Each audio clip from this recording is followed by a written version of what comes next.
Assalamualaikum warahmatullahi wabarakatuh. Salam sejahtera bagi kita semuanya.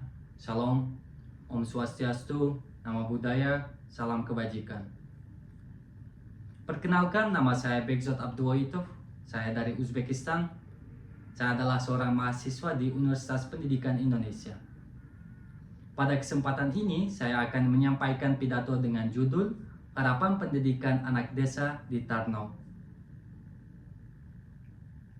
Hadirin sekalian, sebelum saya memulai pidato ini, izinkan saya membuka dengan sebuah pantun. Pergi ke sawah membawa cangkul, pulang sore membawa padi. Anak bangsa jangan sampai tertinggal, pendidikan bermutu hak semua pribadi. Pantun ini bukan sekadar kata-kata manis, ia adalah cermin kenyataan. Pendidikan bermutu bukan hadiah, bukan hak istimewa, melainkan hak asasi setiap anak bangsa. Namun kenyataan di lapangan seringkali mengecewakan. Hari ini saya ingin membawa Anda ke sebuah desa kecil di Tarnów, Kecamatan Oktaryok, Provinsi Samarkand, Uzbekistan. Di desa itu ada sebuah sekolah dasar cabang SD ke-30. Bangunannya sudah tua, hanya 3 ruang kelas, dindingnya retak, atapnya bocor, dan statusnya sudah dinyatakan awaria, artinya berbahaya untuk dipakai. Tetapi apa pilihan anak-anak? Mereka tetap belajar di sana karena sekolah utama jaraknya 2,5 km dari desa. Bagi kita orang dewasa mungkin 2,5 km tidak jauh, tapi bayangkan anak-anak usia 7 atau 8 tahun berjalan kaki sejauh itu, melewati jalan tanah yang becek ketika hujan tanpa sepatu. Itu bukan sekadar jarak, itu adalah rintangan harian yang melelahkan. Karena itulah meski berbahaya, cabang sekolah di Tarnów tetap digunakan. Hadirin sekalian, sejak tahun 2018, masyarakat berkali-kali mengajukan permintaan pembangunan sekolah baru. Mereka datang ke kantor pemerintahan, mereka menulis surat, bahkan kabarnya proyek sekolah sempat masuk ke program pembangunan. Tetapi apa yang terjadi? Masuk program, dicoret. Masuk lagi, dicoret lagi. Janji datang, janji pergi, sementara anak-anak tetap belajar di bangunan tua. Dan pertanyaannya adalah, apakah masa depan anak-anak bisa dipermainkan dengan birokrasi yang menulis dan mencoret sesuka hati? Ironisnya, meski fasilitasnya buruk, prestasi anak-anak di Tarnów justru mengagumkan. Mereka sering juara di tingkat kabupaten dan provinsi. Bahkan ada alumni yang menembus Olimpiade Sains Internasional. Dari 49 lulusan pada 1 tahun ajaran, 10 orang berhasil masuk perguruan tinggi. Bayangkan, dengan kursi riot, dengan buku lusuh, dengan guru yang terbatas, mereka masih bisa berprestasi. Artinya apa?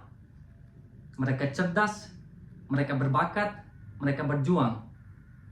Saya bertanya kepada Anda semua, apa jadinya jika anak-anak ini belajar di gedung modern dengan laboratorium lengkap, dengan perpustakaan kaya buku?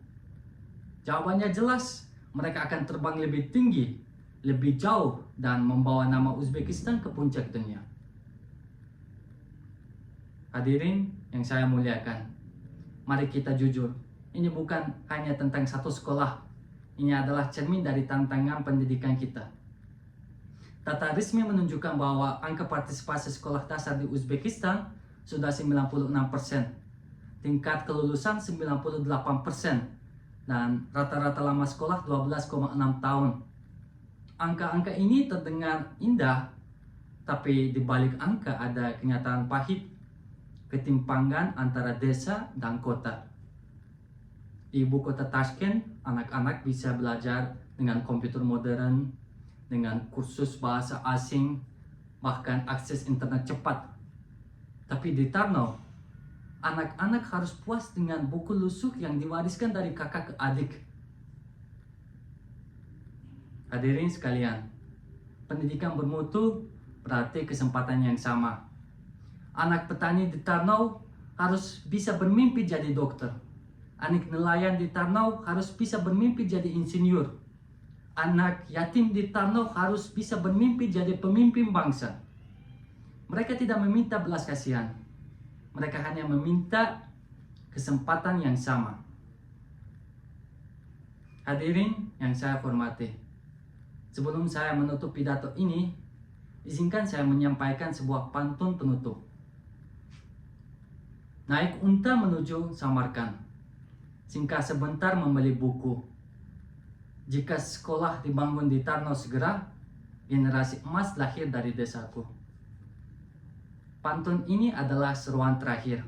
Mari kita pastikan tidak ada satupun anak maupun di Tarnów, maupun di Tashkent, maupun di Samarkand, maupun di Indonesia yang tertinggal dari cahaya ilmu. Karena masa depan bangsa tidak boleh dicoret dari program. Ia harus ditulis dengan tinta emas melalui pendidikan yang bermutu untuk semua. Sekian pidato yang saya sampaikan. Bila ada tutur kata yang tidak berkenan, saya mohon maaf yang sebesar-besarnya. Wabillahi taufiq wal hidayah. Wassalamualaikum warahmatullahi wabarakatuh.